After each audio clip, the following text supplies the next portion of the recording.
बिस्मिल्लाहिर्रहमानिर्रहीम। आज हम देखने जा रहे हैं कि जो हीट प्रोड्यूस होती है, यानी कि जब किसी कंडक्टर के अंदर जो इलेक्ट्रॉन्स होते हैं वो फ्लो करते हैं, तो वो इलेक्ट्रॉन्स कोलाइड करते हैं उन एटम्स के साथ, ठीक है। और अपनी जो काइनेटिक एनर्जी होती है ना, वो ट्रांसफ़र कर देते हैं उन एटम्स को जो किसी कंडक्टर के अंदर मौजूद होते हैं, ठीक है, जिससे उनका वाइब्रेशनल एम्पलीट्यूड बढ़ता है। तो इस तरह से इनफैक्टली वहाँ पे कुलयन होती है इलेक्ट्रॉन्स के आपस में भी और एटम्स के साथ भी, ठीक है। और कुलयन से एक फ्रिक्शन भी क्रिएट होती है वहाँ पे उनके दरमियान में।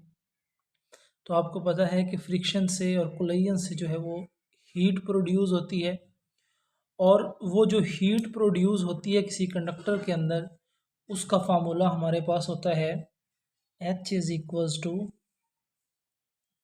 आई स्केयर आर टी, ठीक है। ये हमारे पास फार्मूला होता है जो हीट प्रोड्यूस होती है किसी कंडक्टर के अंदर, ठीक है।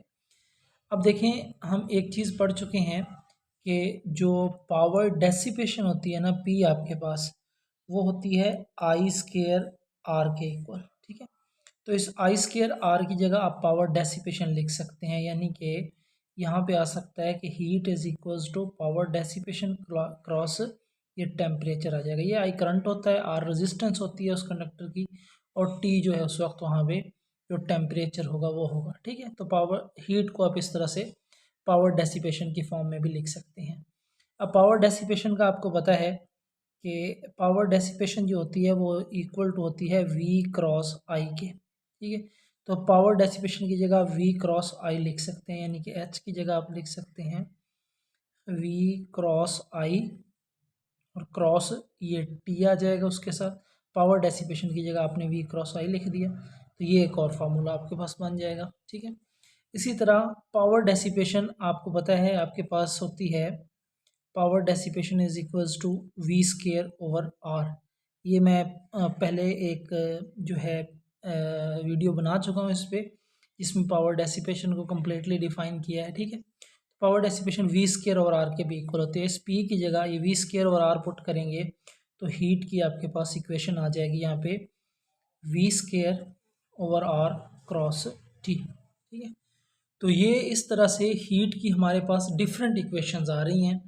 अगर आपको पावर डेसिपेशन टेम्परेचर दिया है तो ये वाली यूज़ कर लें उसकी वैल्यू हीट की फाइंड करने के लिए। अगर आपको पोटेंशियल डिफरेंस करंट टेम्परेचर दिया है तो ये वाली यूज़ कर लें। पोटेंशियल डिफरेंस रेजिस्टेंस टेम्परेचर दिया हुआ है तो ये वाली यूज़ कर लें, ठीक है। तो ये गिवन डाटा के मुताबिक आप इनमें से इक्वेशन जो है वो यूज़ कर सकते हैं।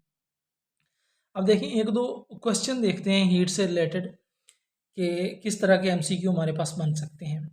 देखें, इसमें कहता है कि अ heater coil is cut into, ये कट लिखा हुआ है यहाँ पे, अ हीटर कॉइल, एक हीटर कॉइल जो है is cut into two equal parts, उसको हम दो बराबर हिस्सों में काट देते हैं। And only one part is now used, और अब उसमें से सिर्फ एक यूज़ करेंगे हम पार्ट, ठीक है।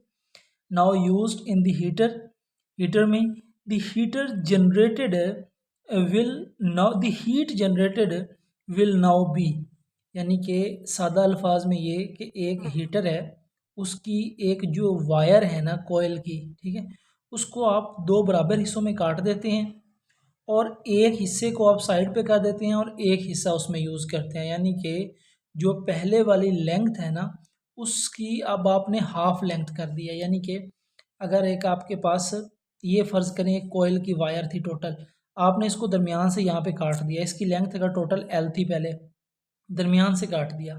अब जो न्यू लेंथ आएगी ना इसकी, ये वाली, अब वो सिर्फ कहता है कि हम इतना पार्ट इसका यूज़ करते हैं। तो ये न्यू लेंथ क्या है, एल प्राइम। ये जो आपके पास है ये एल ओवर टू है, पहले वाली लेंथ का हाफ हो गई है, ठीक है। अब इससे हीट के ऊपर क्या इफेक्ट होगा, यानी कि अगर हम लेंथ हाफ कर दें कोयल की, जो हम हीटर यूज़ कर रहे हैं, तो उससे हीट जो प्रोड्यूस होगी उसके ऊपर क्या इफेक्ट होगा। तो देखें बच्चे, लेंथ जो है चेंज करने से क्या क्या चेंजेस आएंगी वो देखते हैं। सबसे पहले देखें, जो रेजिस्टेंस होती है ना, वो आपके पास होती है रो एल ओवर ए, ठीक है। यहाँ से अगर आप देखें ना तो रेजिस्टेंस डायरेक्टली प्रोपोर्शनल है लेंथ के, ठीक है। अगर आप इसको डबल करेंगे लेंथ को तो रेजिस्टेंस डबल हो जाएगी, अगर इसको हाफ करेंगे तो रेजिस्टेंस हाफ हो जाएगी। तो इनफैक्टली आपने यहाँ पे लेंथ को हाफ किया, ये देखो हमने दरमियान से काट दिया था, उसको हाफ कर दिया है, तो जो न्यू रेजिस्टेंस बनेगी ना वो पहले वाली रेजिस्टेंस का हाफ हो जाएगी। एक तो ये हुआ कि आपके पास रेजिस्टेंस जो है वो हाफ हो गई है, R/2 रेजिस्टेंस आपके पास हाफ हो गई है, ठीक है। अब देखिए रेजिस्टेंस अगर कम होगी ना तो उसके साथ करंट भी चेंज होगा, V is equals to IR होता है, ठीक है। तो अगर हम यहाँ पे ये फाइंड करें ना I की वैल्यू, तो I आएगा आपके पास इज इक्वल्स टू V/R। तो R और I जो हैं ये दोनों इनवर्स रिलेटेड हैं। अगर R की वैल्यू कम होती है ना तो I की वैल्यू ज़्यादा होगी, इंक्रीज होगी, R के डिक्रीज होने से I की वैल्यू इंक्रीज होगी। अगर आप R को हाफ करते हैं ना, ये देखें जैसे यहाँ पे हाफ हो गई रेजिस्टेंस, तो करंट क्या है वो आपके पास डबल हो जाएगा, यानी कि जो न्यू करंट होगा ना RI', जब आपने उसको दरमियान से काट दिया तो रेजिस्टेंस के कम होने की वजह से करंट बढ़ जाएगा, 2I आ जाएगा, ठीक हो गया। अब देखें ये आपके पास रेजिस्टेंस न्यू की भी वैल्यू आ गई और न्यू करंट की भी वैल्यू आ गई, ठीक है। जो इसको जब आप हाफ काट देंगे और हाफ उसका पार्ट यूज़ करेंगे वायर का जो कॉइल में लगी हुई है, ठीक है, तो उससे चेंजेस क्या आ जाएंगी, रेजिस्टेंस भी हाफ हो जाएगी और करंट डबल हो जाएगा। अब जो हीट प्रोड्यूस होगी वो आप फार्मूला इस्तेमाल करके इसको फाइंड कर सकते हैं। हीट का फार्मूला आपके पास मौजूद है, H is equals to I²RT, ठीक हो गया जी।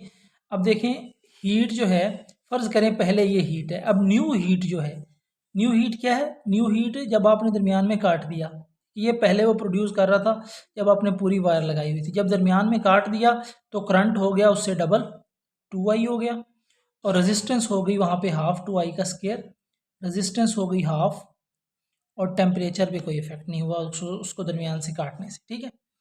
अब देखें ये आ जाएगा 4I², उधर आ जाएगा R/2 इंटू टी, 2 1 ज़ा 2, 2 2 ज़ा 4, ठीक है। तो ये 2 आ गया I²RT, यानी कि IH' जो है ये 2 इंटू I²RT आ जाएगा, ठीक है, RT। और I²RT क्या है, ये तो पहले वाली हीट है हमारे पास, यानी कि ये आ जाएगा 2 इंटू H किसके इक्वल आ जाएगी, 2 इंटू H, यानी कि जो अब हीट यहाँ पे रिलीज हो रही है ना वो पहले वाली जो हीट है उसका डबल हो जाएगी। तो अगर आप दरमियान से काट देंगे तो जो वो हीटर हीट प्रोड्यूस कर रहा है उसकी क्वांटिटी डबल हो जाएगी, वो ज़्यादा हीट प्रोड्यूस करने लग जाएगा, ठीक है। तो इस तरह से ये आपको क्वेश्चन देगा और आपसे पूछेगा कि अगर हम कोयल की वायर को दरमियान से काट दें, ठीक है, और हाफ पार्ट को कनेक्ट कर दें तो फिर हीट पे क्या इफेक्ट होगा, क्या हीट इंक्रीज ऑफ हो जाएगी, हीट डबल हो जाएगी, 4 टाइम इंक्रीज हो जाएगी, ठीक है, या आपके पास जो हीट है वो उसमें कोई चेंज नहीं आएगी। तो आपने यहाँ पे क्या लिखना है, इसका आंसर इसका होगा कि आपके पास हीट जो है वो हाफ हो जाएगी, ठीक है। एक ये आ गया। अब देखते हैं नेक्स्ट एक और क्वेश्चन। जी बच्चे नेक्स्ट हमारे पास क्वेश्चन है कि if the cross sectional area of heater coil is double, यानी कि जो हम वहाँ पे कॉइल में वायर यूज़ कर रहे हैं ना उस वायर का हम क्रॉस सेक्शनल एरिया जो है उसको डबल कर देते हैं, then heat generated will be. तो अब जो हीट जनरेट होगी उस पर क्या इफेक्ट होगा, जो पहले वाली हीट थी जो न्यू हीट होगी क्या वो डबल हो जाएगी, हाफ हो जाएगी, 4 टाइम्स इंक्रीज करेगी या सेम रहेगी, ये हमने बताना है, ठीक है। देखिए बच्चे आपको पता है यहाँ पे हम क्या कर रहे हैं, एरिया इंक्रीज कर रहे हैं, यानी कि A' जो न्यू आपके पास एरिया है ना उसको हमने डबल कर दिया है। पहले वाला एरिया फर्ज करें A है, न्यू एरिया हमने A' लिखा है, न्यू एरिया पहले वाले एरिया का 2 टाइम्स हो गया। अब आपको पता है R इज इक्वल्स टू होती है ρL/A। अब यहाँ से आप देख सकते हैं कि ये एरिया जो है ना ये इनवर्स रिलेटेड है रेजिस्टेंस से। आप क्या कर रहे हैं, एरिया को बढ़ा रहे हैं, एरिया को बढ़ाएंगे तो रेजिस्टेंस कम हो जाएगी, ठीक है। और एरिया को अगर 2 टाइम्स बढ़ाएंगे ना, यहाँ पे इसकी वैल्यू पुट करके आप देख लें कैलकुलेट करके, तो इसको 2 टाइम्स बढ़ाएंगे तो रेजिस्टेंस आपके पास हाफ हो जाएगी, यानी कि जो न्यू रेजिस्टेंस आएगी ना वो आपके पास पहली रेजिस्टेंस R का हाफ हो जाएगी, क्योंकि आपने एरिया को डबल किया है तो रेजिस्टेंस उससे हाफ हो जाएगी, इन्वर्स रिलेटेड है। ये बढ़ेगा तो दूसरी वैल्यू एरिया बढ़ेगा तो रेजिस्टेंस कम हो जाएगी, ठीक है। अब आते हैं नेक्स्ट पॉइंट की तरफ। नेक्स्ट देखें, रेजिस्टेंस हाफ हुई है तो आपको पता है V is equals to I R, ठीक है। तो यहाँ से आपके पास बनता है ये, दिस इम्प्लाइज दैट के I is equals to V over R, ठीक है। यानी कि अगर R जो है वो यहाँ पे कम हो रहा है ना तो करंट उससे बढ़ेगा, इन्वर्सली रिलेटेड है, ठीक है। R कितना कम हुआ है, R हाफ हो गया, आपके पास रेजिस्टेंस हाफ हो गई है, तो करंट क्या हो जाएगा, करंट यहाँ पर आपके पास डबल हो जाएगा, रेजिस्टेंस के हाफ होने से करंट डबल हो जाएगा, ठीक है। इसे आप वैसे कैलकुलेट भी कर सकते हैं यहाँ पे। तो करंट जो आई प्राइम न्यू करंट होगा वो 2I हो जाएगा आपके पास, ठीक है। अब हमने फाइंड करनी है हीट, तो हीट के लिए हम ये सारी वैल्यूज़ न्यू रेजिस्टेंस और न्यू करंट आर प्राइम और आई की वैल्यू पुट कर देते हैं हीट वाले फार्मूला में। तो हीट होती है आपके पास जी आई स्केयर आर टी, ठीक है। अब यहाँ पे देखें बच्चे कि आपके पास ये पहले वाली हीट है, जो न्यू हीट आएगी ना वो होगी एच प्राइम, आई आपके पास यहाँ पे 2 टाइम्स हो चुका है पहले वाले आई का 2I, और R जो है वो पहले वाली रेजिस्टेंस का हाफ हो चुकी है आपके पास R ओवर 2, क्योंकि एरिया को हमने डबल किया ना तो ये वाले फैक्टर चेंज हुए हैं, उससे टेम्परेचर उतना ही है, ठीक है। अब देखें बच्चे ये आपके पास आ जाएगा यहाँ पे, इधर इसको इधर ही सॉल्व कर लेते हैं। ये 4 हो जाएगा 2 का square, I square into R over 2 into t आ जाएगा, ठीक है। अब 2 1 ज़ा 2 2 2 ज़ा 4, ठीक है। तो ये आपके पास आ जाएगा 2 इंटू आई स्केयर आर और टी, ठीक है।